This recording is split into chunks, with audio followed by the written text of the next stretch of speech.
the U.S. Senate seat out of Louisiana. And the way we set up this debate is I'm going to ask each of the candidates to introduce themselves, take approximately, I think 90 seconds is what we're going to use to introduce themselves and to answer a quick icebreaker question about Louisiana. Now, the icebreaker questions don't have any right answer or wrong answer, and they probably aren't going to require a response from the other candidates. If you want to respond to the icebreaker question, then wait until we ask a debate question and incorporate that in there. It could be that some icebreaker question touches on an issue that's very important to your campaign. If it is, then by all means, when we get to the debate question, incorporate that in, and we'll allow the others to respond to it as well. So the intent of the icebreaker questions is just to give viewers who are not from Louisiana a little fact about Louisiana that they can use to familiarize themselves a little bit with the state of Louisiana. Okay, so the way my screen appears, we have Dr. Leroy Gillum on top, and we have the other three candidates on the bottom. So we went clockwise last time, so I'll go counterclockwise this time. I'll start with Dr. Leroy Gillum, and then I'll work around the clock counterclockwise. So, Dr. Leroy Gillum, would you please take approximately 90 seconds to introduce yourself, and could you tell us and tell the viewers who aren't from Louisiana what one of the oldest churches in Louisiana is that we could go see when we visit Louisiana?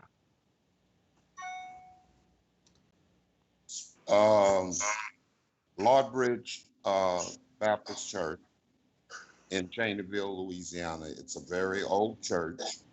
It's a historical post-Civil War church. And would you introduce yourself just a little bit, tell us a little bit about your campaign? I am Leroy Gillum. I am a non-denominational minister. I stepped into this campaign because I want to make a difference. So many people have been lied to. So I want to make sure that the truth come out. I don't want no more lies to the people. So that's why I got into this campaign. Thank you. Beryl Billett is the next person on my screen working counterclockwise.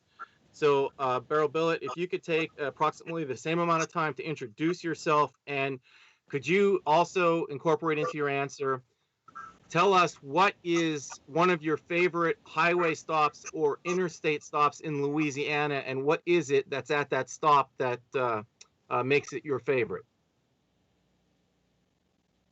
Well, my name is Beryl Billiot. I'm a lifetime Louisiana resident. I'm a Marine Corps veteran. I'm a Native American. Most of all, I'm a husband and a father. I'm a concerned citizen in this to fight for the citizens of Louisiana. I stand for God, family, and freedom.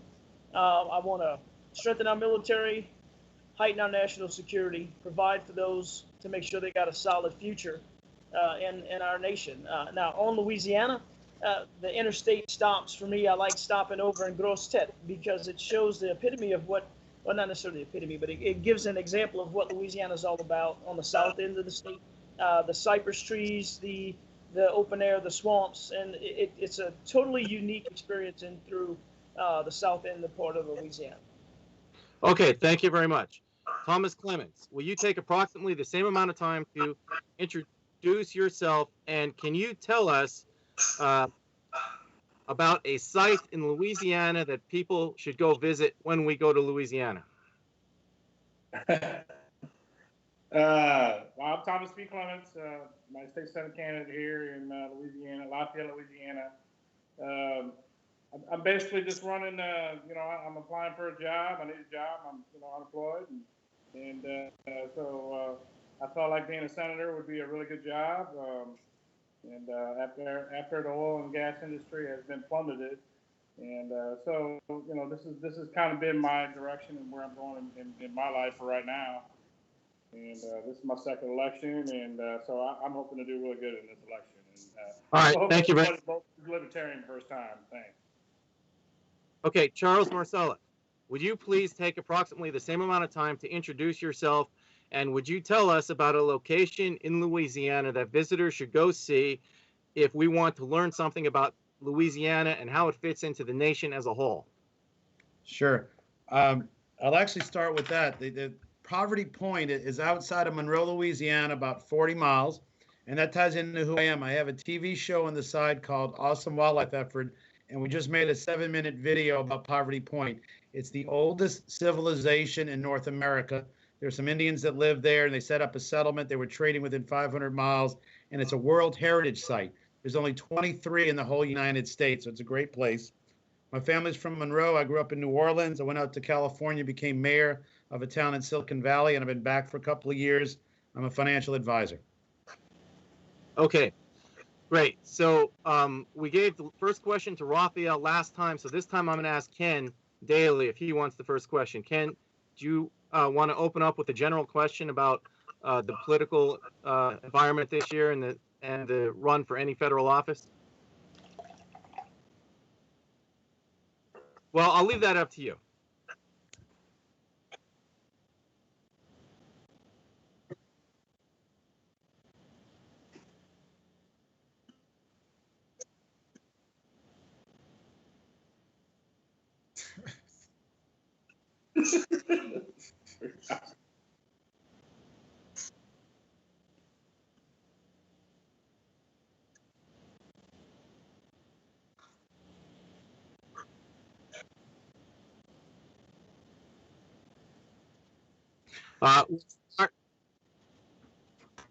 Okay, we'll start with Dr. Gillum for this question, and then we'll go clockwise with counterclockwise with who we start for the next question. We all are immigrants. And the most important thing, if an individual come into this country right, we do not have the right to stop them from coming. If they're not terrorists, if they're not anyone that is trying to harm this country, why should we keep them out? I have quite a few friends who are Islamic. They own businesses, they have jobs, they have families. So I say, long as they're not trying to come into this country to bomb us, to hurt us, then let them come. All Islamics are not terrorists. That's just like all of us are not bank robbers. Okay, Beryl Billet, you're the next on the counterclockwise on my screen. Well, Dr. Gillum, I have to disagree that I am not an immigrant. I'm a Native American. My family comes from right here.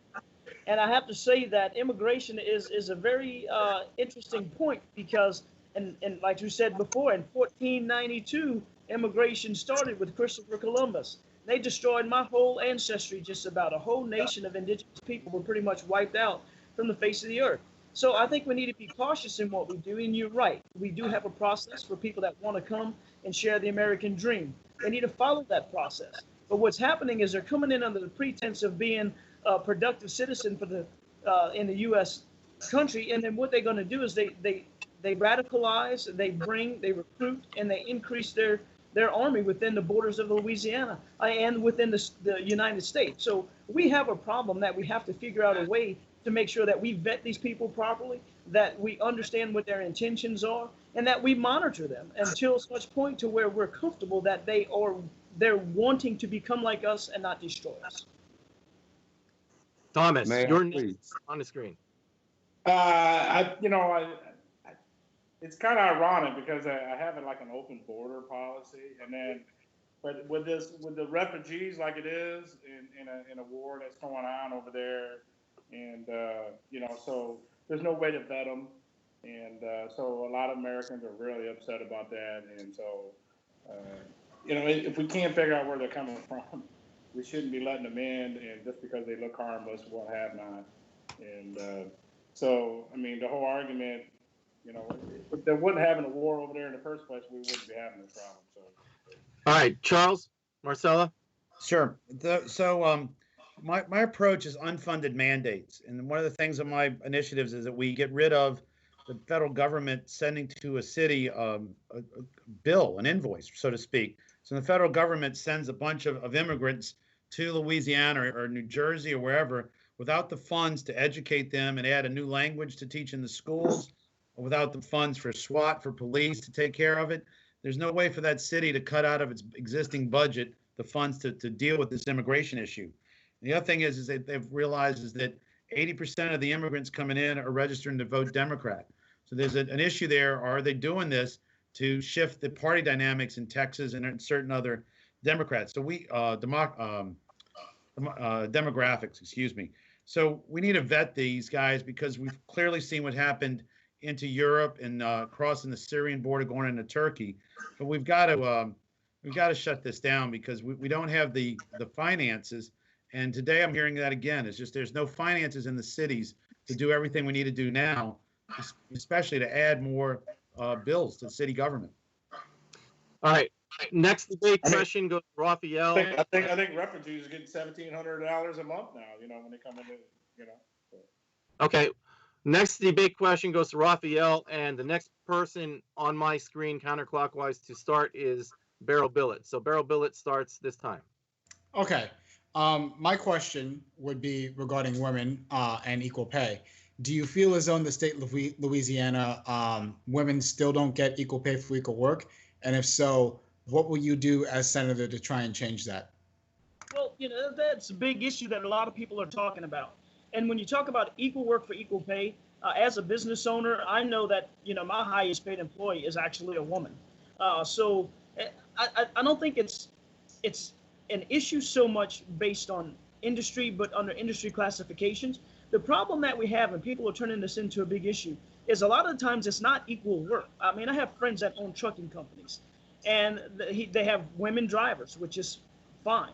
But they cannot unload or reload the truck on their own because they don't have the physical body strength to do it. But they want to demand the same wages that their male counterparts do that don't have to have a partner. So that vehicle, say for instance, that truck, has a certain amount of work that has to be done a certain amount of time. If you can put one person in it, you can pay that person more. If you got two people in it, you got to pay those people less. So I think we need to look at, you know, we live in a free enterprise democratic society that's based on capitalism and competition. And you don't always get what you deserve. You always get what you negotiate. So, you know, I'm a firm believer in capital. I'm a capitalist. And I think that, you know, over time, that free enterprise and capitalism balances itself out. So, you know, there's some issues that I don't agree with that can be worked out. But on the whole, that's how I feel about that. And we should fight so no one is discriminated against based on race, sex, religion, or anything. But, you know, in reality is if you go into an interview and you accept what they offer first time around, you know, even men side to side don't get paid the same in this job. All right, Thomas.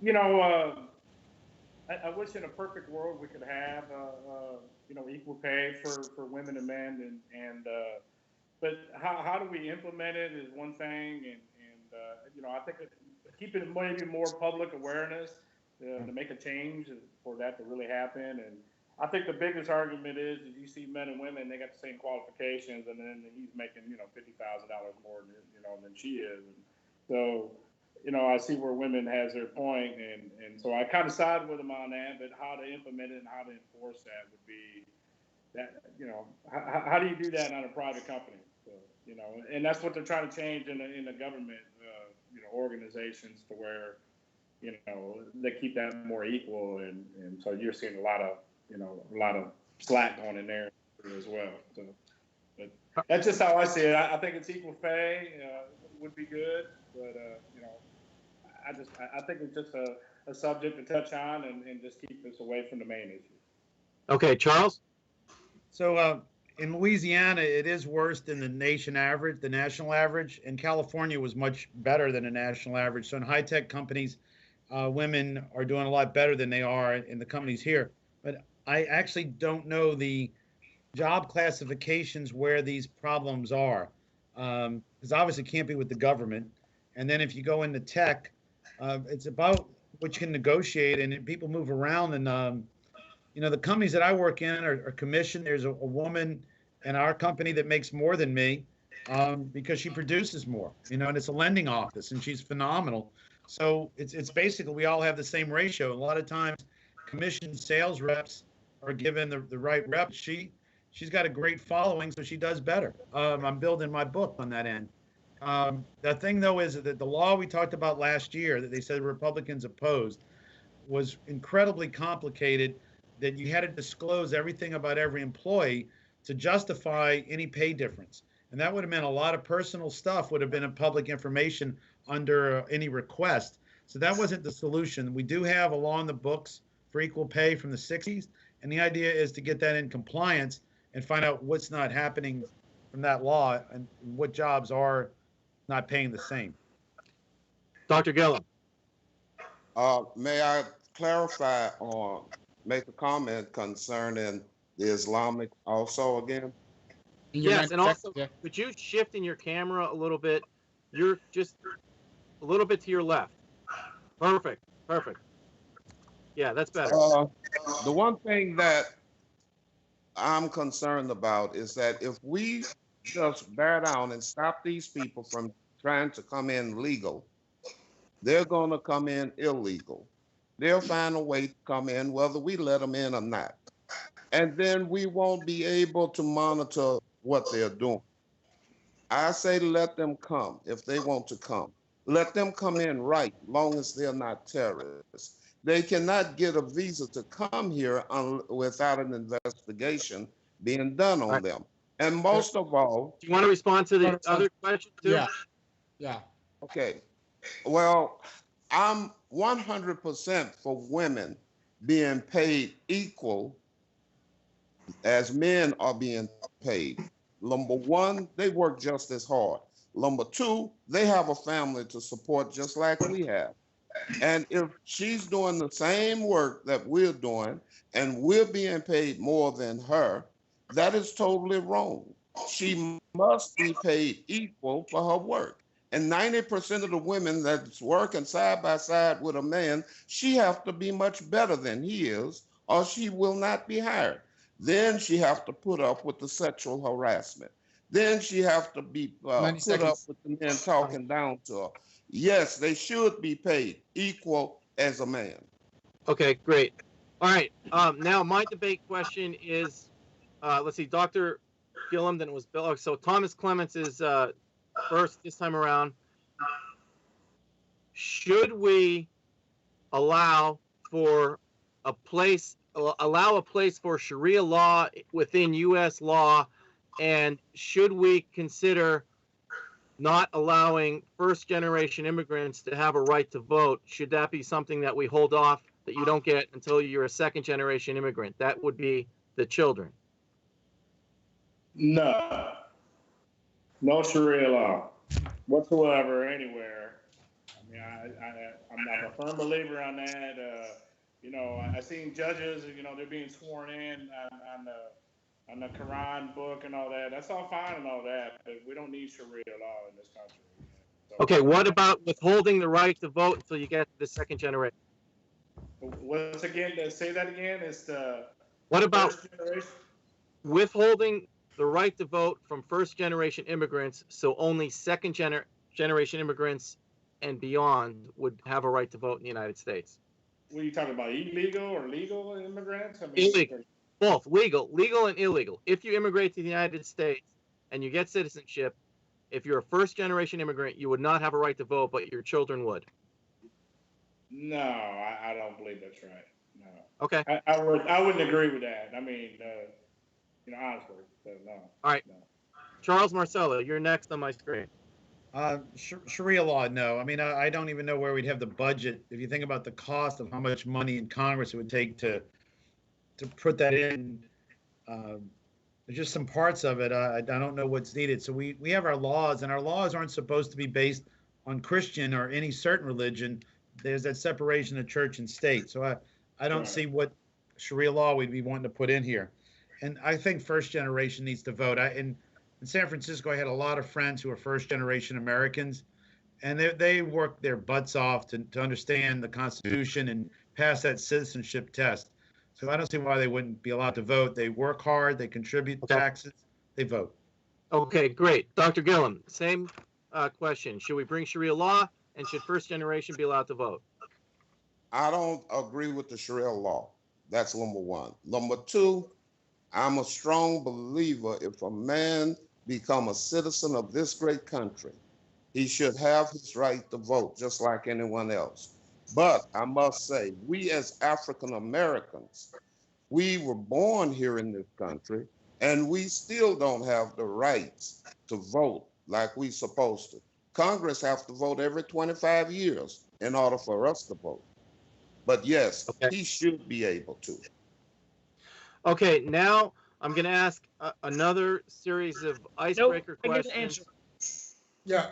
Oh, I'm sorry about that. That is my fault. Barry wants to answer. Share. We'll let you answer this time. Go ahead. I'm short, but I'm not invisible, Sean. And when it comes to That's Sharia my law, fault. I'm sorry. when it comes to Sharia law, absolutely not. When you start breaking up the federal law code and you start instilling micro areas of different law that differ substantially from the federal law, it creates a problem. When you look at, in through history, all these places that started factioning out their law and their code, it was a failure of their society. So in order to maintain a united states, we must have a united law. Now, granted, each state has states' rights and they can have some variation, but they must fall within under the federal guidelines of what those things are. Now, as far as the next question, I think once you obtain citizenship and prove your loyalty to the United States, I think we're given that right to vote, and I think those first generation immigrants should. And to be quite honest with you, I think they know more about our Constitution than most American citizens do because they're studying it to pass it. I think you're right about that. Okay, so what I'm going to do now is ask all the candidates another sentence fragment question, which is another icebreaker question, and then we'll move into the next set of debate questions, and Raphael will ask the first debate question. Okay, so this time we'll start with Beryl Billet because we started the icebreakers with Dr. Gillum the first time around. Okay, so Beryl Billet, can you tell us very quickly in like 30 seconds, what is Mardi Gras? The rest of us out of Louisiana don't know. What is Mardi Gras? It's a party in the street. It comes back from the history of the kings and queens floating down, throwing out riches to the subjects, and it's become a very big party. Most people don't know the origin. I couldn't tell you the whole story, but it's a part of getting together, and it brings a lot of New Orleanians and Louisianans together in celebration of the carnival season. And I know Charles has a lot more history, and he could probably give us a lot more insight on that. All right, Thomas Clements, could you please tell us what are Mardi Gras beads? What are they for? What are Mardi Gras beads for? Yeah, what are they for? Well, you got to catch the biggest Mardi Gras bead possible because that's the good luck, see, and that's going to bring you all that prosperity and health and wealth and all that fun stuff, see. So that's the whole fun of it. Over here in Lafayette, Louisiana, Mardi Gras, I think we had like a 15-mile parade. So I think it's one of the longest parades in Louisiana. And well, it is a great family event. And all right, thank you, Charles. Where in Louisiana can we find a surviving icon to French loyalism, dating back to before the Louisiana Purchase? So that's a good question. Give me a second here to think. There's the Joan of Arc statue in the French Quarter, but it's not pre-Louisiana Purchase. Oh, the Cabildo and the St. Louis Cathedral. So Jackson Square in the French Quarter has several buildings that are all pre-purchase, and there's a beautiful golden plated statue that France sent over here of Joan of Arc, and I would that's right there in Decatur Street, which has a great story. If we go around again and have another question. Okay, great. Dr. Gillum, would you please tell us what was the view of Louisianans at the time the Louisiana Purchase was being discussed the first time, and how do Louisianans feel about it today? Are there any Louisianans that wish Louisiana was separate? Well, the governor of Louisiana and the governor of Texas gotten together, and they had made a plan that they was trying to put together to succeed or to leave the United States and become their own country. Yes, there are many people who want Louisiana to be separate from the United States. No longer part of the Union. And that's today. That's not historical. That's right now, That's correct? today. That's today. Okay. All right. Now we're going to go back to debate questions, and we're going to give this a round of debate questions to Raphael. We left off with Thomas Clements went first last on a debate question, so Charles Masella goes first this time. Okay. My next question is in regards to transgender rights. Do you believe transgenders should be respected as would a man who was born a man and a woman who was born a woman, so far as not just overall rights, but the ability to go into the restroom of the gender that they identify with? Okay, I'm going to take a lifeline and I'm going to go back to what Mardi Gras is.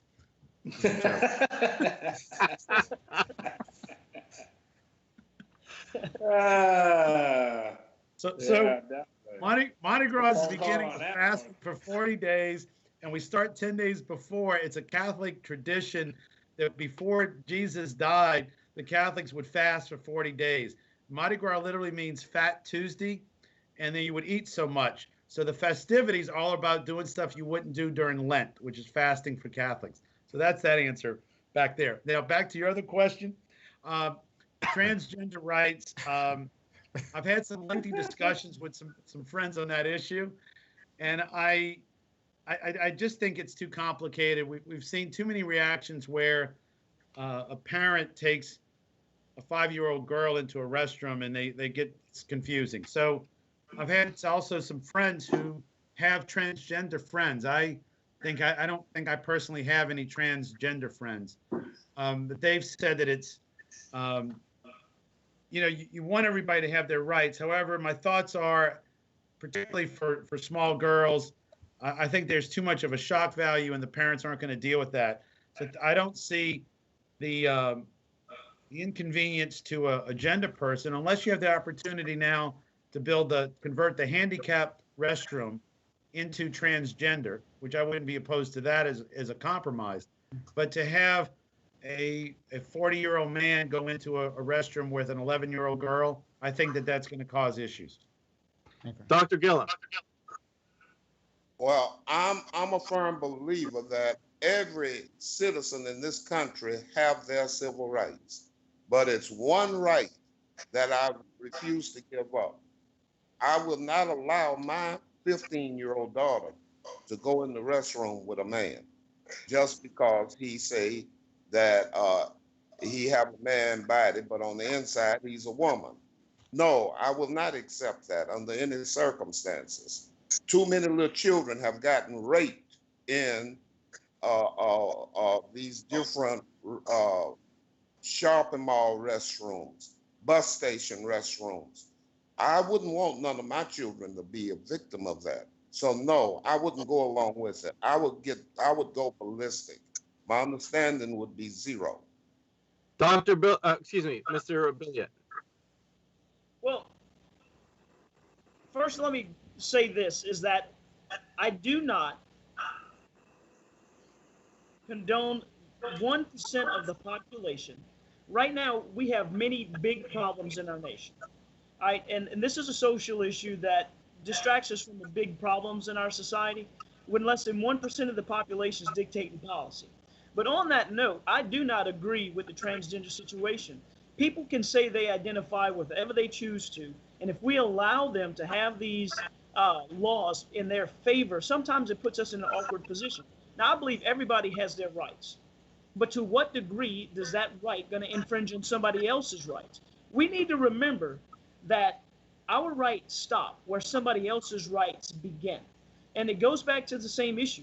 I have transgender people in my family. You have the right to do whatever you want. But when it comes to a public domain, we must remain as protectful as we can to those members of public outside of that. The person that is putting themselves in a position of separation for some reason or another, they should be the ones made uncomfortable, not the rest of society. And that's my opinion. And I would advocate that, we continue to protect the majority from predators. And that's my stance on it. Thomas Clements. Absolutely transgender, they should have their rights.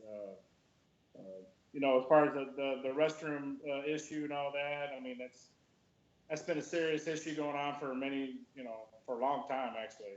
And it just seems like it's some kind of mental problem or some kind of hormone problem or, some kind of awful thing going on in our country with this transgender situation. And where it's just common sense where, everything's been set the way it is. Why are we trying to change something for, just a few people that are having medical problems? I see it as a medical problem, a medical hormone imbalance or something. But, and I feel for them, and that's why, I think, they should have their rights, but also respect of all the rest of our rights as well. So Okay. that's where I stand. Okay, the next debate question will go to Ken Daly. Ken Daly, do you want another debate question? And Charles Marcella will go first this time. No, it'll be Dr. Gillum. Charles, you went first on this last question, so Dr. Gillum goes first this time.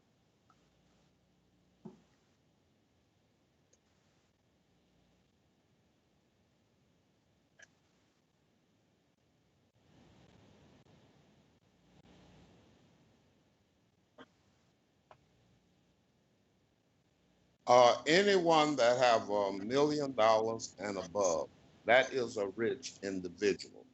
Anyone else, they're comfortable. But every citizen should pay their fair share in taxes. Or if we gonna pay a certain amount, the rich should pay a certain amount. It's no way out, no free ride. That's what I believe in. There's many people who go out and buy a lot of houses and they don't pay the property taxes that the individual who only own one house. It is not right for an individual who are rich to pay less taxes than the ones that are poor. This country is being built on the back of the poor man, not the rich man. He's not sacrificing. He's not trying to make a difference for the people. He's just trying to get more money. So the less taxes he pay, the less money he will give out and the more money he will have.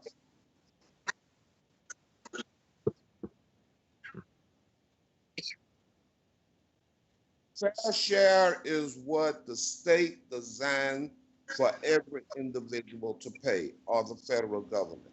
And for that reason, everybody should pay the same. Mr. Billiot. Well, my definition of rich would be it changes. It's a formula based on income versus cost of living to determine your ability to be excessive to some degree. So that's an arbitrary number. What you say rich. Some people consider themselves rich and they got $100 in their pocket. Some people consider themselves, they don't consider themselves rich unless they got $10 billion in their pocket. So that's an arbitrary number. But when it comes back to paying your fair share, I'm a proponent of a flat tax based on consumption, similar to a nationwide sales tax. That eliminates a lot of problems of our tax code. The reason a lot of rich don't pay taxes is because it's not that they're doing anything illegal, but the system allows these things to happen. They're working within the realm of the law that which we provide. So, it's good business to be able to say, hey, if I can avoid paying $40,000 this month in taxes, I'm going to not necessarily avoid it. I'm going to avoid it, not evade it. There's a difference in those two terms. So when you talks about fair share, if you do a flat tax based on consumption, every individual that purchases an item pays taxes, whether you're a tourist, a visitor, an immigrant, a worker, poor, rich.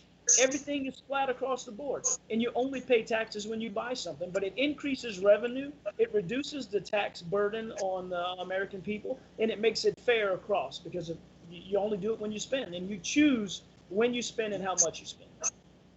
Thomas Clements. Yeah, the fair tax thing. What Billiard's saying there, I mean, I kind of agree with some of that, but I mean, it would have to eliminate the income tax, I would think. Yes. Literally. I mean, you can't have Totally. both. There's no way. That's right. It's And a replacement.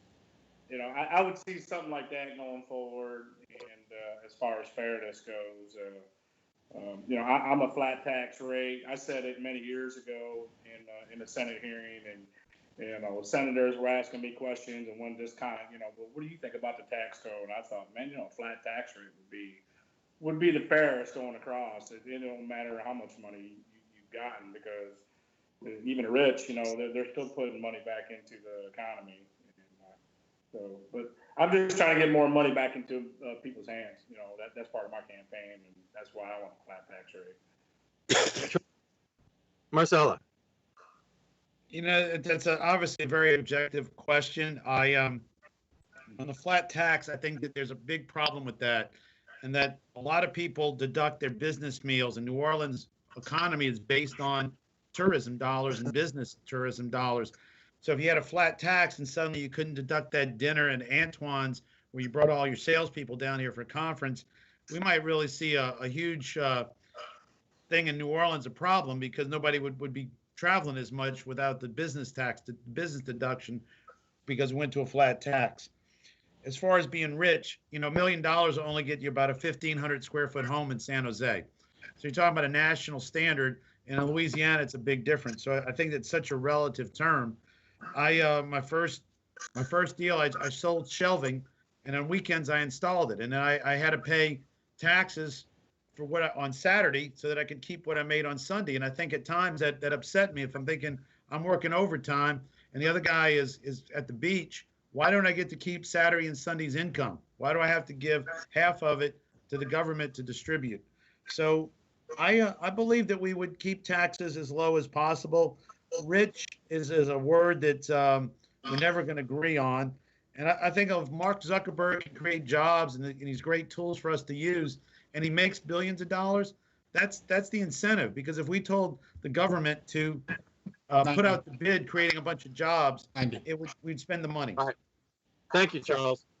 All right, the next debate question is my debate question, and it will start with Mr. Billiot, because Dr. Gillum went first on the last question. Now, Dr. John could not make it here tonight, but in the words of Dr. John from Louisiana, if the rich were not rich, would the poor have more? You kind of broke up a little bit. I didn't catch everything. If the rich were not rich, would the poor have more? Yes, that's the question. I don't think so. I think it goes hand in hand. A lot of times, when you look at our complex society, our complex economics, it takes all kinds to make it work. The rich people, what some people consider rich, create a lot of jobs. If they were not creating the businesses and the opportunities for some of the poor, then maybe they would have nothing. And so a lot of the tax, I don't say refunds, because it's not a refund. You're not getting something you paid back. You're getting something that somebody else paid. So if the rich were not paying the taxes that they pay, everybody says the rich don't pay their fair share. But when you look at the amount of money that the rich do pay in taxes, maybe in reference to percentage, it may not seem to be high. When you look at the dollar amount that they actually put into the taxes, that's what's redistributed back to the poor and their earned income credit. So, I have to say that if the rich disappear, the poor don't get that redistribution of wealth, and they're going to have less. Thomas Clements, if the rich weren't rich, would the poor have more? The rich wasn't rich, but the poor have more. I feel like I'm answering some kind of Dr. Zeus question or something. It's actually a Dr. John question, but please answer it. All right. So the rich would poor, and would the poor get more? So for me, it kind of relates to the flat tax rate, because we're talking about jobs, and that's how we're going to help the poverty in the middle class, so people get out of poverty and get in the middle class, and middle class try to succeed to the upper middle class. And so I think that's where, maybe so. Yeah. Maybe that terminology might be a thing if you applied it in an economic kind of terminology. Yeah. Charles Marcella. The answer would be no. The poor would be poorer. Louisiana is a negative state, meaning that we pay less money per capita that goes into the system than then we get back more per capita than we're paying in. So if we didn't have rich states funding the differential for Louisiana, everybody in Louisiana would be poor. We'd receive less. Oh, Dr. Gillum. I feel as though this society wouldn't function very well without a rich man or a rich woman who have a business that is employing the American people. By employing them, they're paying them fair wages for fair work. So that helped them to become sovereign in this nation, financially sovereign. It also gives them a situation where they can, how can I say it, support their family, give them the best way of life. Without someone being rich to hire you, then you will have a serious problem financially. Okay, now we're going to ask more icebreaker questions, and the last icebreaker started with Charles Billiot, so this icebreaker will start with Thomas Clements. These are intended to be very short, sentence fragment, short response questions. Okay, Thomas Clements, should we criminalize drug addiction? Should you criminalize drug addiction? Yes, No. not the act of using drugs, the diagnosis of being addicted to them. Should we criminalize drug addiction? No, absolutely not. Absolutely not. All right, thank you. Great. Charles Marcella, should the healthcare system allow a path of euthanasia for the addicted? I'm going to say no, but I think that there's under some reasons, I'd probably say yes if we had more time to discuss. Okay. All right. Dr. Gillum, should an automobile that's stopped on the highway be searched based off of the threshold of probable cause or reasonable suspicion? I feel as though if a man is pulled, let's say someone is pulled over for a ticket, an officer do not have the right to search that car unless he 100% know that something is in that car that is illegal. And to me, once an officer cross that line and search a car, he violating the civil rights of the people. So that's probable cause, not reasonable suspicion, correct? He would have to I feel like he should 100% know something is in there just to search. Okay. Mr. Billiot, does the dash cam on a Louisiana police car start to record when the police officer puts the key in the ignition, when he turns the ignition, or when he turns on the red and blue lights? I'm not sure. I'd have to research that information. I'm not sure it's when they put the key goes in, because not all vehicles are equipped with dash cams. So I think it's going to be a situation based on their jurisdiction as to what they require. But some units don't even have dash cams. Okay, thank you. Okay, Ken Daly had the first debate question last round. So this round, we're going to give Raphael the first debate question. Okay. And the first person, I believe, we're back to Thomas Clements because Beryl went first on the last debate question. Is that correct? Okay, so Thomas Clements gets the question this time. Okay. Sean kind of touched on it a little bit in his icebreaker question, but I'll ask anyways. I'm hearing some feedback. Do you guys hear that? Yeah. Okay, I'm just going to continue. Should marijuana be legalized? Yes or no? And why? In this country. Okay, ready? Yes, go ahead, Thomas. Should marijuana be legalized? Yes. I believe it should be legalized. California has a ballot that's fixing to pass by like over 60% easily. I think once California passes it, it's going to sweep across the country. I think state legislators are going to be making it legal. I mean, it's going to escalate even farther. I think within the next 5 years, I would think the whole country would be legal at this point. And then it has medical benefits too. I honestly believe that. in natural medicine, and I think there's a lot of research that has been slacking from it, and then maybe there's some cures in there. I don't understand it. It cures some cancer too, so we need to have that kind of technology. We have such great technology now, and to have this incorporated in the medical society today, we're all losing if it's not in there today. Charles, Marcella. Uninterestingly, I had a 45-minute conversation on this Friday night with a student or teacher in New Orleans who favored that it needed to be legalized. And right after that, somebody else walked in and said people should be put away for life that had marijuana. So it is a controversial topic. We need a solution. We have too many people going to jail for it, and that's messing up their careers. So the legalization would, or maybe the lowering of it to a smaller penalty, almost like a speeding violation for now. We may be on a path to legalization but I still think that there's problems with abuse that concern me, and there's a lot of eye-opening. I think moderation is needed as a first step, and I need to learn more from there. Dr. Gillum. That's a catch-22 situation for me. I feel that marijuana do serve a purpose, okay?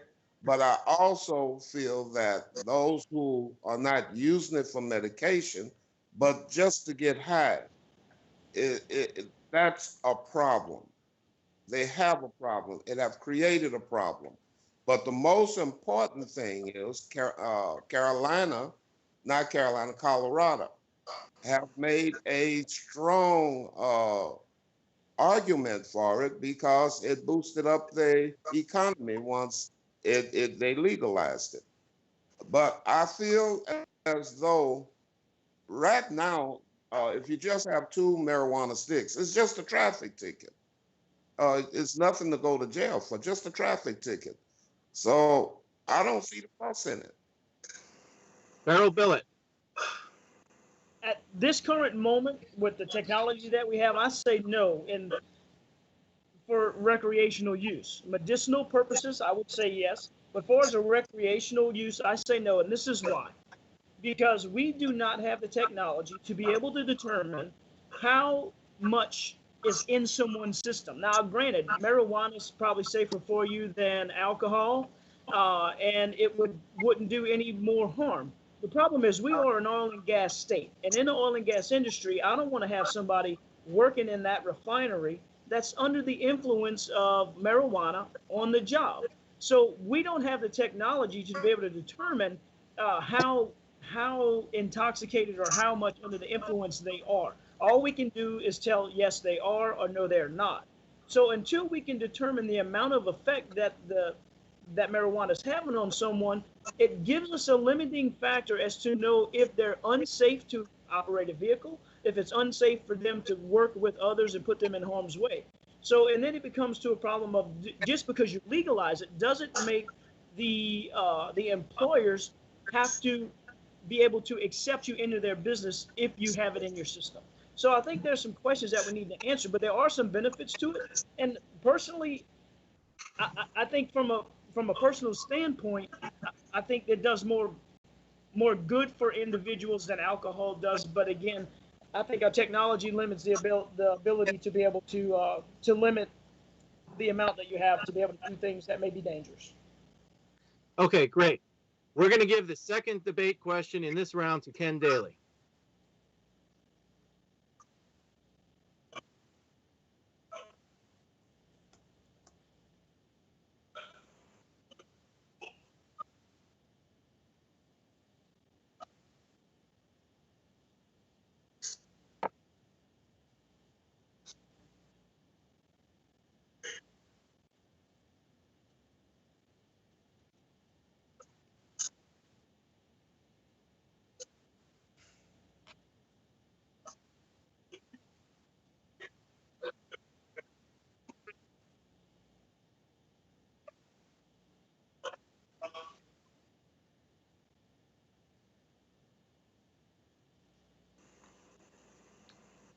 First person here is Charles this time. Well, interesting thing. I'm going to hold up a quick book here. This is called Murder on the Bayou. It's a big thing going on right now in Louisiana. I stopped off in Jennings last Sunday to see what that place looked like. You have 8 women that got addicted to drugs that turned to prostitution to take care of fund their drug habit, and they all ended up dead. The place, the Boudreaux Inn, became a brothel there, and ties in everything we're talking about. Police were taking illegal searches and selling the drugs. So when you turn something like that legal, you're opening yourself up to really cartels trying to get into this industry. And we just had another body on Monday found. So I think prostitution is definitely not something you can control, and you're lending itself. We have the second highest murder rate of women in the nation, and that's in Louisiana. So I'd be opposed to that. Dr. Gillum. I feel that I'm gonna back up to the marijuana and bring it out to what he asked. I look at it as though marijuana and alcohol is equally dangerous. I do drug counseling, and when you take in enough marijuana, you go out and come into consciousness. Go out, come into consciousness. If you're standing, your body will rock with it. Just as alcohol do you. When you get enough alcohol in you, you're not all the way conscious no more. But prostitution is a serious matter. And most so, you tie the two in with marijuana. You have young girls who think that prostitution is a way of life. That's a lot of money. All it's doing, it's tearing down the body of these women. These women are put in a position where they will be murdered. So I feel like prostitution is something that we all have to have a handle on. We all have to make sure that we don't create it more by participating with it. Yes, every country our soldiers have went into, prostitution went up higher. Even rape went up higher. For instance, in Over 90. Afghanistan, that was a young lady raped by Dr. military Billiot, personnel. excuse me, Time is Dr. up. Gillum, we're going to Mr. Billiot, and then at the end, we'll allow everyone to go back to the issues that are important to them to say something in closing. So, Mr. Billiot, same question. I don't think that prostitution should be legalized, and because it opens up a whole bunch of different issues. You know, we can debate all day long that if just because you make it illegal doesn't make it go away, but it does give you the authority to act upon it. We can eliminate the jails by making everything legal. And, that's what some people want. They want total freedom, total chaos. That's called anarchy. All right. So we have to have rules in which to live by. So, prostitution is going to exist. People are going to do these things. It's going to happen. But just because you decriminalize it, or if you make it legal to be able to attach taxes on it, how does that change our public view? How does that affect our children in playgrounds and parks? How does it affect us as a nation?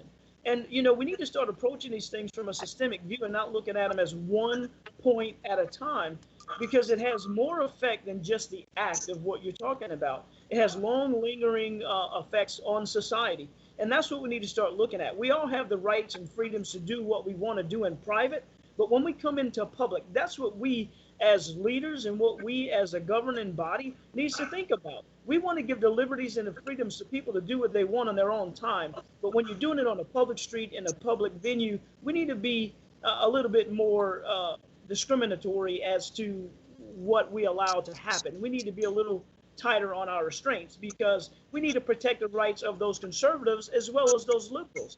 It's a balance, and we have to find that balance. Thomas Clements. Well, that's a real good question, and from a libertarian standpoint, and their principles, They're all for legal prostitution. The state of Nevada does have it legal over there. They have a lot of rules and regulations for the workers and stuff, and they keep it clean, they keep it good, and I think that's something that that should be looked at, and as far as legally and stuff like that, and keeping it clean and stuff like that. Why not? Because I mean, we've been having this in our country for how many decades with Nevada. So, people get a little hysterical, like it's going to be next door to them or something. I mean, that's why you have the rules and regulations, and you keep the girls clean and stuff like that. And look, at least they're not in the prostitutions, or it's going to go on no matter what. At least they're not in some dirty old barn or backseat of a car or back alley or something like that. This is all clean out in the open. Same thing with legalizing marijuana. You're going to have, you're going to eliminate drug cartels. Gangs are going to lose business. And they're going to want to learn how to be legal. And that's what we're trying to do as libertarians and change and say, look, we believe in the free market. We believe in our rights as long as we're not harming nobody else. All right. Thank you very much. Okay. The next debate question is my debate question, and Dr. Gillum goes first because Charles Marcello went first last time. Okay, Dr. Gillum, if you're elected to Senate, would you support a federal statute that mandates that all of the 50 states and U.S. territories must use probable cause as the standard for searching a vehicle? I ask that because many states have reasonable suspicion as the standard. Some have probable cause as the standard. Would you endorse a federal statute that would mandate what you said earlier? The cop absolutely must know that there is something illegal in that vehicle before he searches. There should never be just probable cause. I've seen people go to prison because of probable cause, and they was innocent. Okay? Many police officers use the word probable cause because they already want to hassle you anyway, so they'll say, we had probable cause. And unfortunately, a lot of citizens have ended up with cocaine in the trunk of their car that they did not put in there, but a police officer put there. No, I don't think a police officer should open your trunk just on probable cause. Okay, Mr. Billiot, you're next on my screen. Would you pass a statute, a federal statute that made probable cause the standard for the entire country for searching vehicles? Again, I ask this because many states have a lower standard, lower than probable cause. They call it reasonable suspicion. I would not. I would not support that simply because you want the federal laws to be, you want the states to be able to also have their own state rights, right? So if we do this, we've taken the power away from the police more than we already have. I know for a fact that a lot, just like Mr. Marcello was talking about earlier, with these drug rings making illegal stops, seizing the drugs, and all these things. But what's happening is we've got a major drug problem in America. And if we have to tie the cops' hands to where, okay, they see this vehicle and they're acting strangely and they have a reason to believe that there's a problem. What is the problem if you have drugs in your car and the cop finds it? You're in the wrong. Okay, but if he searches your vehicle and you don't have anything, then what is the problem with that? Mr. Gillum made an argument about the cop put that cocaine in the trunk of that car. I'm not saying that doesn't happen, but there's fewer times that occurs than when they stop a traffic stop and they find a car full of cocaine going to be distributed in another community. They've made numerous stops on Interstate 55 through Louisiana, stopping it coming in from the north or up to the north. And so they took tons of cocaine and heroin off the street simply because they were astute enough to see that they were acting suspiciously and that they did not fit a normal profile of just a standard traffic stop. Thank you. Thomas Clements, same question. Would you raise the standard across the nation by law to probable cause? This you know, and kind of in relation to what the last two had just kind of said, you know, the war on people about drugs and what gives the cop a right to search a car and what have not. And that's where I'd love to see all the drugs legal, I guess, if I had my choice. Is what I could do nationwide across the goddamn country. Okay? So that way they wouldn't need no probable cause or reasonable suspicion because, you know, everything's legal. So that'd be my solution. You know, I'm the libertarian and I got this simple, I'm the lazy candidate here, and the simple solution, and that's just the way to go. Legalize all the drugs. And look, ain't nobody gonna be getting searched. Everybody be driving too slow and getting, you know, parking tickets and stuff like that. Great. You know. All right, Charles Marcella, same question. Would you raise the standard Sean, nationwide? I just think that I think that's a state's issue, so I wouldn't raise it nationwide. I don't agree with it. We've had some abuse, and I think however, you know, that we are a nation where we do have states, and we have certain areas where I think the federal government would get into a problem by trying to overexpand to. But to Dr. Gillam's point, again, I'll go back to this book. It's an amazing read, and it's opening up something there where the state troopers were searching cars coming across the state of Louisiana without probable cause and confiscating drugs or prescription pills that were legal, causing a big problem. So I think we still have an issue where we've got to look at our police department and what they're doing in a better light, but it's a state right. Okay, thank you. All right, I'm going to ask 4 more icebreaker questions. Again, short sentence fragments. The last time we started with Thomas Clements, so this time we'll start with Charles. Charles, should a property owner have anywhere in the United States, not just Louisiana, should a property owner have the right to shoot and kill a trespasser on his property just because the trespasser is on his physical property, not inside of a building, not inside of a home, just on the property? You know, Sean, I think that these laws, and having written a lot of laws, you know, you have 5 or 6 pages, so that you want simple answers, and there isn't one to that. I'm going to say that you still need a right to do that, because if you're a farmer and you see that you're being threatened, you don't want to wait for the person in your house. There's a spot where you can say, you know, these farms are out in the middle of nowhere land in Louisiana, and somebody's coming across and you know they mean harm for you. Why wouldn't you have the ability to say stop now and get off my property, as opposed to wait till they're in your house? Okay, thank you. All right, Dr. Gillam, should anyone across the United States have the right to shoot and kill an intruder who is inside of their house? I feel that every man have the right to protect his home. If an intruder come into his home, he must be sure that his wife, his children, will not be harmed. You have to do what he have to do. Thank you very much. Yes, sure, protect his home. Thank you. Mr. Billiot, should shop owners, store owners, and for that matter, ordinary people across the United States have a right to shoot and kill someone who is thieving and stealing their property from their store?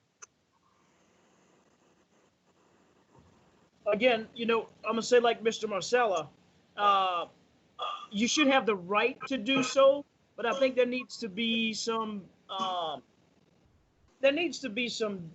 judgment involved, and you have to have some type of standard in which, if he's just coming in stealing a loaf of bread with no, it's a difficult thing to say, but I say yes, you need to be able to give them that right, because if everyone knows the law, they're not going to come in and try to steal if you know. So yes. Okay, Thomas Clements.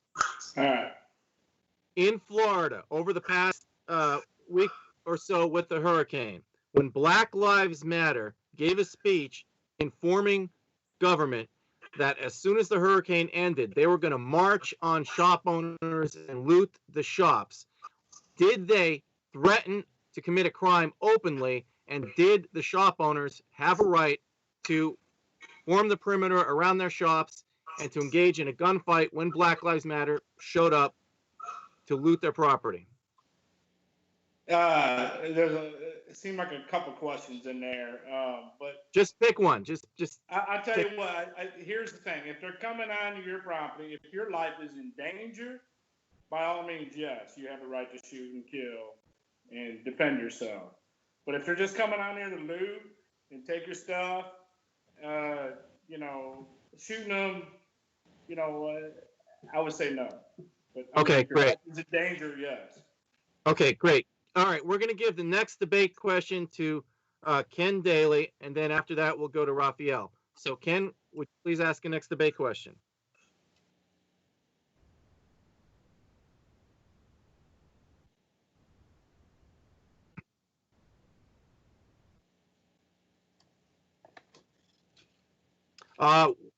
I forgot who we started with. I don't remember who answered the last. I went first last time, Sean. Okay, so it's Dr. Gillum. I'm a firm, well, the one thing I want to do when I'm elected as senator, I want to help our veterans because the veterans have a bad break. They have poor health care. It takes them years to get their pensions. They not talked to very well. So I want to change that for the veterans.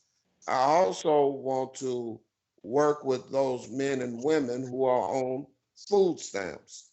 Do what we call a partnership. Give them a training, then partnership with them by opening up a business. And they hire other people that's on food stamps. No family members, no friends, just other people who own food stamps, which will cut down on the economy. And the kicker to the whole thing that I would want to do is work with the with the mayors of Louisiana. Just because I'm U.S. senator, that don't mean I can't work with the mayors and help bring in more companies into Louisiana. That is very important. Okay, Mr. Billiot. Well, the first thing that I want to do is my whole campaign slogan is called prioritizing our future. The way I see it, we must first prioritize our spending to make sure that we have the money to do the things that we want to do. We've got so much money tangled up in allocations and constitutional commitments that are creating a stranglehold on the American people to where we cannot have the funds to do the things that are necessary. So even though I want to increase our military strength, secure our borders, until we find the finances to straighten out the financial mess that we have, we can't do anything. So my first thing would be to untangle the mess, make sure we have the funds available, and then hit my priorities of the things that I would like to do. But the first thing is to make sure that money is available and that we untangle the mess. Okay, Thomas Clements. My first order of business, becoming senator would be, I would want to set up some kind of network base and be in contact with all the constituents and all the voters and everybody, and somehow keep them involved in the process. Because it seems like after elections, people just go back to their everyday, normal day life. They really don't even know what's going on anyhow. They just happen to heard that name and they just have to go ahead and vote for them. How can we somehow get them involved in directing some of these, coming up with new ideas and making new laws and getting things changed? And how do we bring in more money to the state of Louisiana? But I think the most crucial part is having that communication with the voters after you get back in office. Charles Marcello. I got 10 things on my list, but I think tops would be clean water. We got a serious problem here with dirty water in the Gulf, dirty water in many times we got to boil our water. But our jobs and senior finances would be right behind there. But for the starters, we got to get the agrotoxins out the water. Okay, great. The next debate question goes to Raphael, and the person who goes first this time is Mr. Billiot. Okay. Should convicted felons be forced to disclose their criminal history on job applications? And if so, should that be used as a tool of discrimination against them in the job search? Yes. And I think there needs to be some clarification If we make it to where you don't have to disclose, in some professional environments, it could be critical depending on what their criminal history was. So if you're a convicted felon for bank robbery, why would we want to hire you in a bank? So by not disclosing that information, we're putting ourselves at risk. So if we make a mandate to where you do not have to disclose that, then we're putting a lot of people at risk. We need to start having things to dissuade people from doing wrong things and becoming a convicted felon. If you know up front that if I commit a felony, I can no longer have a free life, we need to have some dissuasion in our society to make sure people understand that there are consequences for my action. If we keep allowing these things to occur and started making passes and putting away the reasons why we started holding these things back, then we're somewhat allowing these things to perpetuate. So we have to put a stop. We need to start holding people accountable to the things that they do and not making excuses for them and paving a way for them to move forward. Thomas Clemens.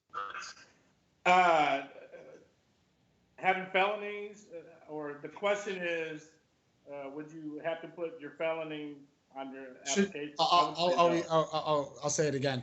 Should convicted felons have to disclose their criminal history, including their felonies, on their job applications, and if so, should that be used as a tool of discrimination against them in their job search? I would say the answer to that would be no, and I tell you why is because as a person that would be in prison and we're supposed to be rehabilitating them, and most of them come back into society.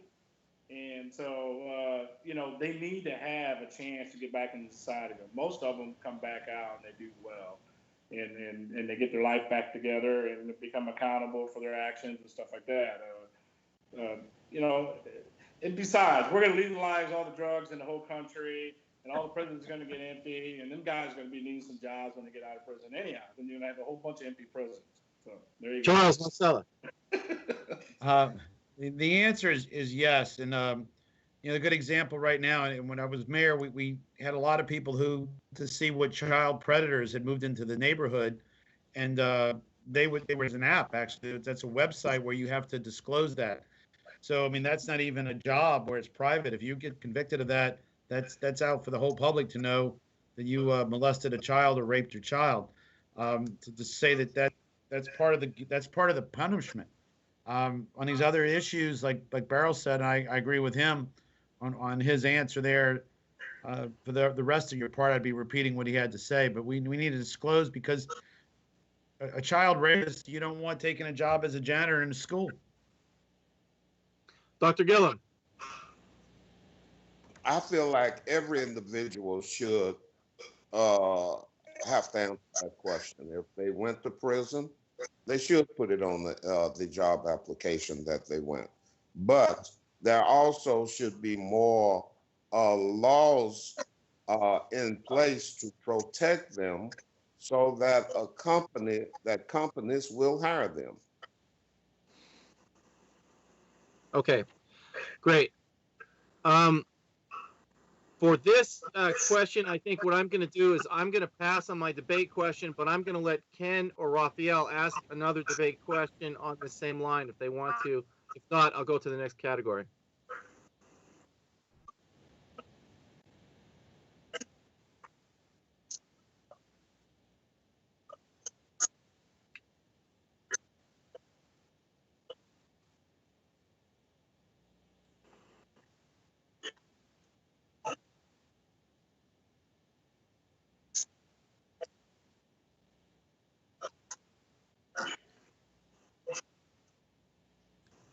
Thomas Clemens goes first this time.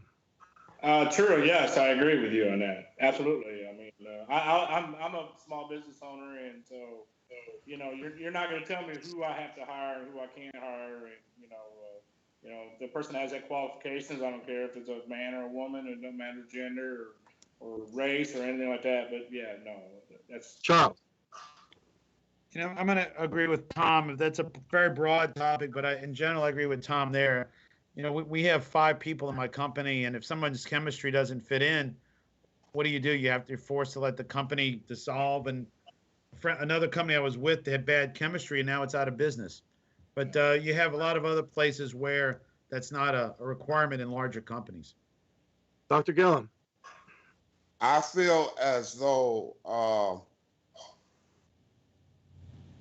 some companies do discriminate because of an individual color, gender, or how can I say it, their lack of understanding of who they are.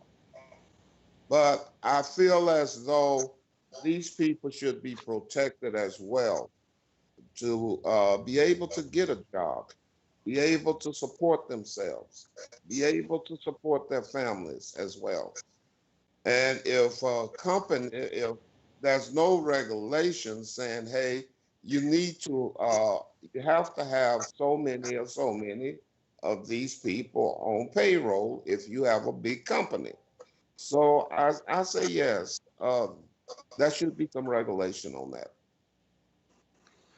Okay. I think that's everybody for that question. Nope, So, nope. okay, I'm Forgive sorry. me, Sean. I'm sorry. I just keep losing track. I really apologize. It's because it's the left part of the screen. I am so sorry about that. As a small business owner, and we need to remember this is a free enterprise capitalistic nation.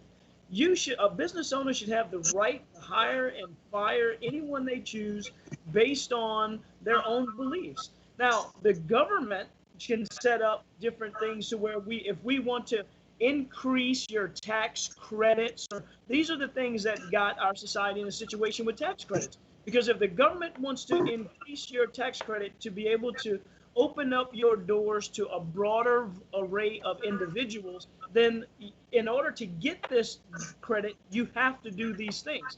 This has been in place, but it should be up to the business owner because it is a free business. It's just like saying who can sleep in your house. Who do you want to invite into your home? You should have the individual right to determine who works and comes into your place of business. So, Ken, I just think that you should be able to hire and fire whoever you want in business.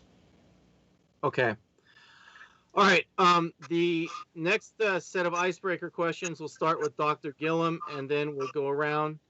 And that first question is, Dr. Gillum, do you support funding the NASA Mars mission? If you're elected to Senate, will you appropriate money for the mission to explore Mars? I feel like there's enough need to be done on Earth without us having to go to Mars to spend money. Okay, great. Mr. Brilliant, does the United States Navy currently have the ability to wage and win a war on the high sea? If we had to fight a war against another superpower, could we win that war? We have the ability. The question is, would the leadership allow us? That's the question. We have the ability to win. We just have to have the authority to do so. Okay, great.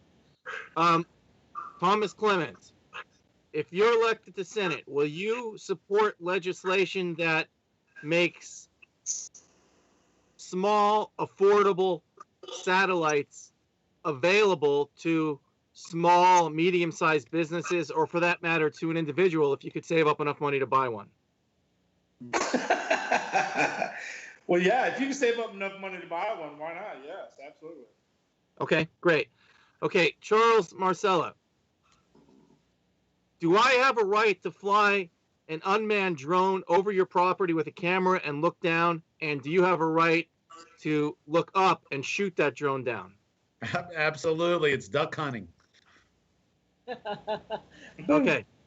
All right. So let's give the first debate question now to Raphael. Okay. I'm curious before I give my next question. How many more rounds are we going to do for this debate? I would like to do, if everybody's up for it, maybe 2 more rounds, even 3. I'd even be up for taking a break and then coming back and doing it 2, 3 more. Okay. I'm on the two side, so yeah, Yeah, me too. It's getting late. yeah. Okay. Yeah, Morning. two sides good for me too. Okay. Okay. You're down to 2 rounds, man.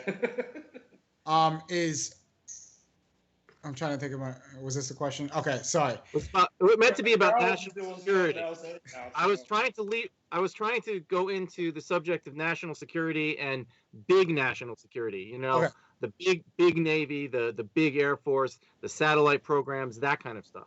Okay, actually, you know what? You can go ahead and ask your question first. I forgot mine, so go ahead if you want to segue into that. Well, I actually am losing track too of who is supposed to go first in debate questions. I think it would be Thomas Clements goes first this time. I think I think it would because be my turn. is it okay? All right, I'm sorry. Um, would you cut funds from the Pentagon for things like naval warfare and submarine warfare and uh, funds from the Air Force for things like missile warfare and satellites? Or would you increase funding into those things so that we can deal with fighting a war against another superpower, China, Russia, examples? I would increase funding into our military. That's one of the first things that I have underneath untangling the mess with our finances is to strengthen our military and secure our borders. So we're weaker now than we've been in a long time. Not to say that we don't have the ability to do a war, but we must fund to get us back to the strength and numbers that we have to be able to be successful. And then we also need to make sure that through leadership that we entice our president and the members of House and the Senate to make sure that we give the military the power and the authority that they need to win a war. Over the past few years, even in my lifetime, from I wasn't around in Vietnam, but during the first Desert War, we had the opportunity to end some problems, and yet we were stopped. We were not given the authority to win that war, so we were put out there on a leash instead of putting out there with the vigor to win. So we need to make sure that the power is properly placed and that the ability is there and that we have the funding available to keep us as strong as we need to be. All right, Thomas Clements, would you increase funding for the big military, not guerrilla warfare, the big military, surface war, submarines, airplanes, missiles, satellites? Uh, being under, I guess, national security briefing and under an advisement, yeah, I would approve of such a thing. And I know our military, as far as grounds, is probably, I think it's at the lowest it's ever been since World War II. And if there was ever a big military thing, though, that's definitely should be increasing on that. If we're behind, I think we're way beyond all the rest of China or Russia. Charles Marcella, would No, I covered 9 Western states out west with the military bases, and I was there when we reduced the military. It's a guns butter deal. You take the money for the military, could be used for social programs, and right now, I don't think we really want to send guys to war and have wounded veterans in the VA bills. So I don't see the need to build up the military right now. I know we have a hell of a military. I just don't think. I think we need as much money right now for butter. okay, Dr. Gillum, would you put more money into the big military, the submarines, the airplanes, missile warfare, satellites, space program, or not? I wouldn't put too much of nothing into the space program, but I would put into the military to help strengthen it, to make it a better organization, make it run like a well-oiled machine. But just go out and get to buying a lot of other stuff for the military, no, but to strengthen it only. Okay, Kane, why don't we go to you, and then we'll let Raphael have the last question in this round. Okay. Yeah. Yes.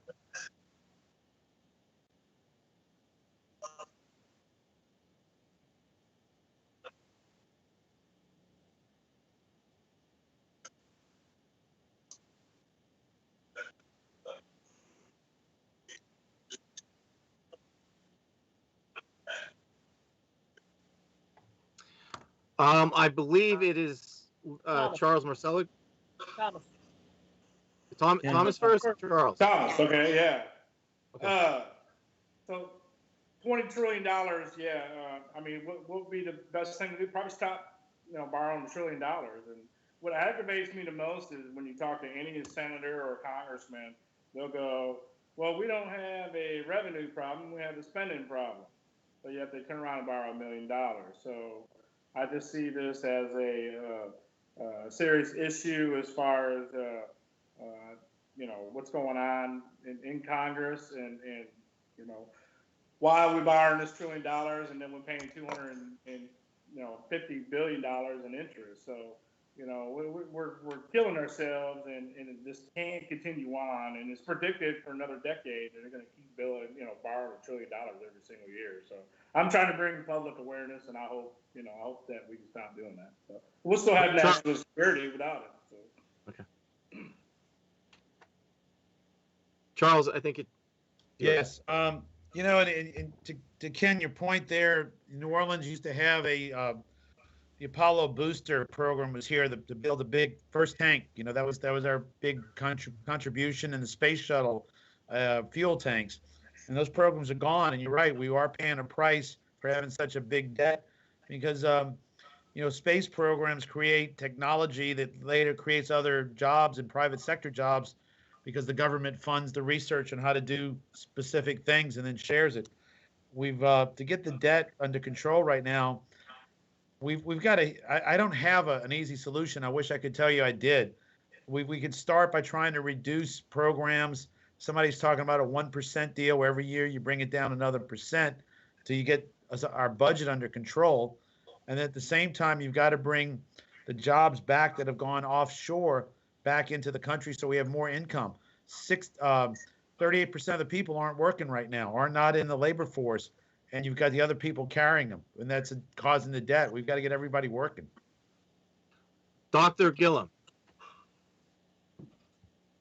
Yes, sir. I agree. Ken, could you repeat? Please. Ken, please repeat. Please repeat the question.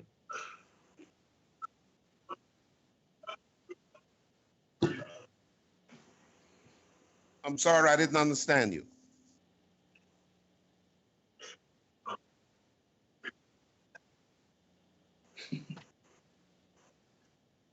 No. The federal, for some reason you went very low. I didn't quite understand. Repeat it again. Yes, please. Yes.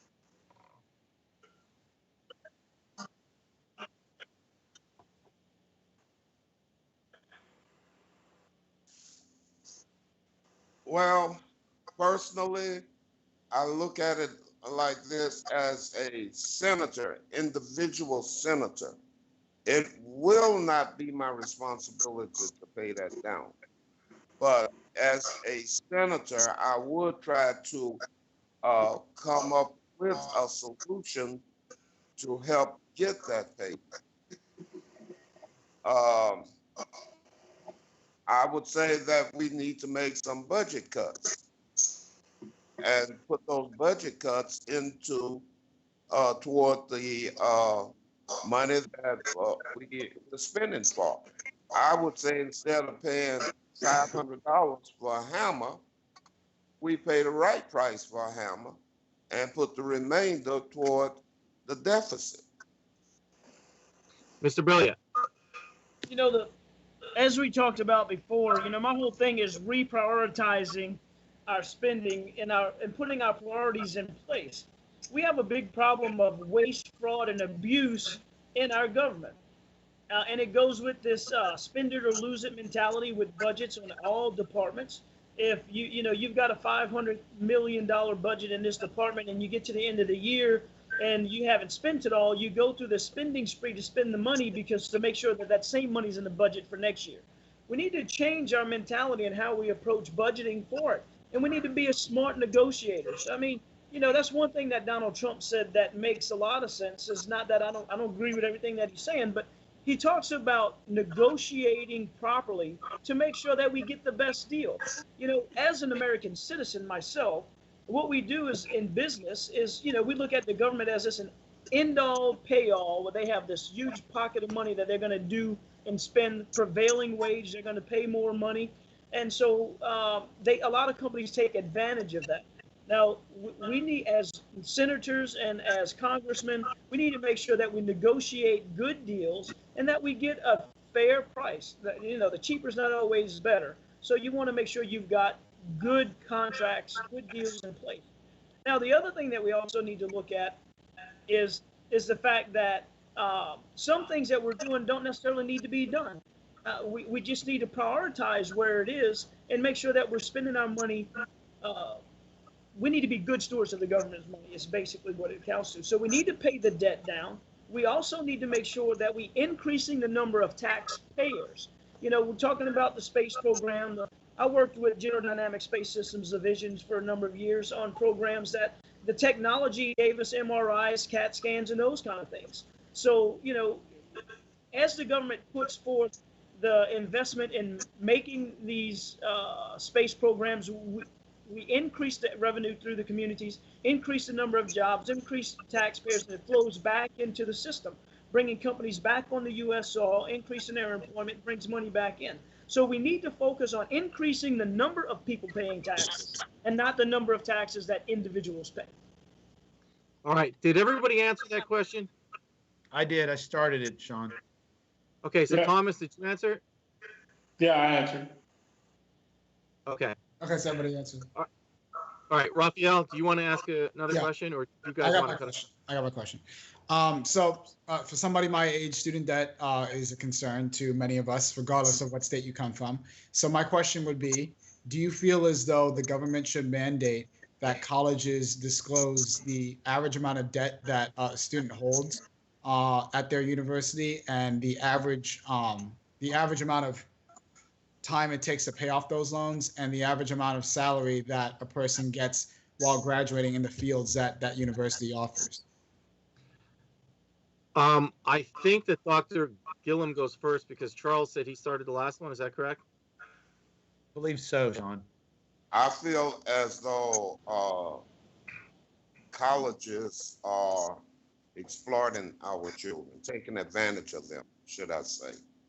They're charging astronomical prices for an education. Yes, there should be something done, that they should be regulated, they should be watched a lot closer. It costs us over close to $60,000 just to get a bachelor's, a good $49,000 to $60,000.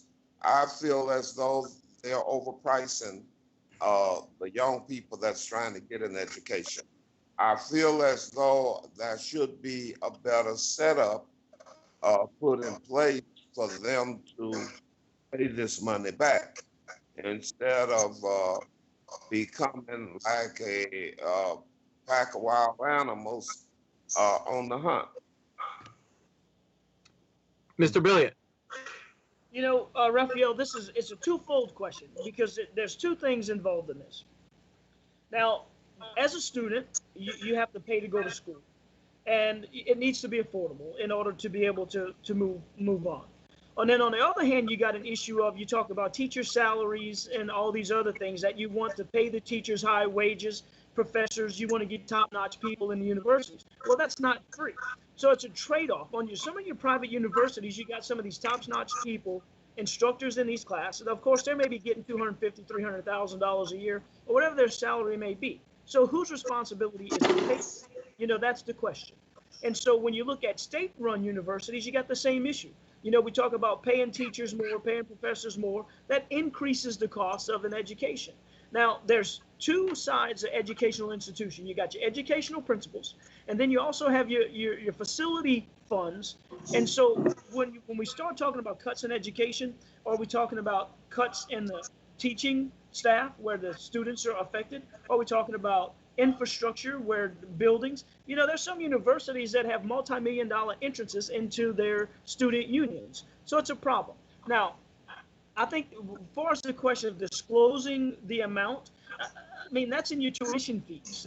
And however you borrow that money, whether the government subsidizes that or not, it's pretty much public information already. So, All right, Thomas. As far as the direct question would be, I would say no, not to disclose it, and just because I'm a big privacy person, and I wouldn't want my information disclosed to anybody or anything, and so I mean, I guess that would answer the question. I mean, as far as that goes, right? Charles, Marcella. Yeah. Sean Raphael, I would say yes. And actually, when I was in school, it was disclosed. I was an engineering student at Tulane. And when I graduated, I mean, your debt's going to vary depending on what type of scholarship you got and what type of deal. I mean, my parents, fortunately for me, Dad said he would take care of my loans, and he paid them up over time. But I got a cousin who just graduated with 100,000 in debt from law school. When I graduated, they advertised we were engineers, who was getting what jobs, how much a mechanical engineer earned, how much a chemical engineer earned. So that was public knowledge. The university wanted people to know what was going on, and there's nothing to force them to do. I think they're doing it so that people can make those decisions. Okay. Okay, I'm thinking that maybe we should cut it off here. Yeah. Is everyone okay with that? Yeah. Okay. All right, so why don't we cut it off here, and then we'll contact each other again and see if you guys want to hold one more before the election. You don't have to make that decision. I'm already confirmed that. I mean, we could do another one like this. I mean, this is good. Yeah, I would say that, and I would add in closing that St. Louis Cathedral in New Orleans is a great place to visit. And the colors purple, green, and gold came from the universities. LSU is purple and gold, and green is Tulane. And they didn't have enough fabric to decorate for Mardi Gras for the first Mardi Gras, so they borrowed the fabric from the universities. Okay. I never did answer the question. Sycamore Point is a great place to go visit. Hey, And, Bill, they made it a state park now and everything. Okay. So when you get a chance, you come over this way. You come out here and see Sycamore Point. All right, All right. done. Bill, make sure you call me, man. yes, sir. All right. Beryl Billiot and Dr. Gillum, do you want to say anything in closing? Yeah, I just want to say that, this Senate race is very important. It's, the people really make an educated decision and make sure that we got good leadership. Our priorities are upside down and backwards, and it's time to do something better. We need to be involved as citizens. We need to be involved as people. And, look, we definitely need to work together to solve the problems we have as a nation. And, we've got a good team of people here. And I think amongst us, we got some great ideas. And whether or not, no matter who wins, I think our ideas should be implemented. And it's for the betterment of the entire nation. So I thank you for the opportunity. And we look forward to doing it again. Dr. I Gillum? want to thank you guys. I do want to add thank you, Sean, for putting this together, and this has been great. All right, let's let Dr. Gillum have. I stepped into these elections for a reason. Whether I win this election or lose this election, according to man, I'm going to win regardless. I'm on a mission, and we are getting ready to make changes in Louisiana. I'm gearing up now. Every candidate supposed to have equal time, equal space in these forums. And some of us did not get that. And I will not allow that to continue into the next election. What we're about to do now. I beg your pardon? Are you talking about the television forum or the way we run our debate? No, they have nothing to do with you. Okay. It's TV. Nothing to do with you. What we're going to do next is fight back. Gentlemen, crank your engines. Let's get busy. Great. Raphael, do you have anything to say in closing? Me? Yeah. No, not much. I mean, I enjoy these debates. I thank you for letting me, from a New York perspective, share some of my questions. And I wish you all the best in the election. Thank you, Ken, Raphael. do you have anything? Thanks, Raphael. Thank you. Ken, tell everybody. Well, I guess that wouldn't make sense. I was going to say tell the viewers where they can view the show if they don't. But yeah, but tell them where they can go back and find the video if they want to look at this later and edit it for their own YouTube channels and whatnot.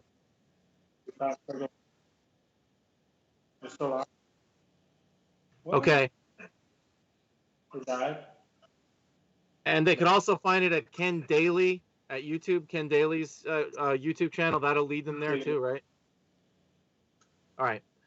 All right, gentlemen. Thank you very much, and I'm grateful for you putting up with the technical glitches. If we do this a third time, we're still going to have the same technical glitches when we first get set up. So. It's all good. It's all good, man. Thanks, Hey guys, for doing this. I appreciate the help that you all have given us candidates. I really appreciate you. Great. Thank you very much. Right. Thank you all. Good night. Good All right, night. man.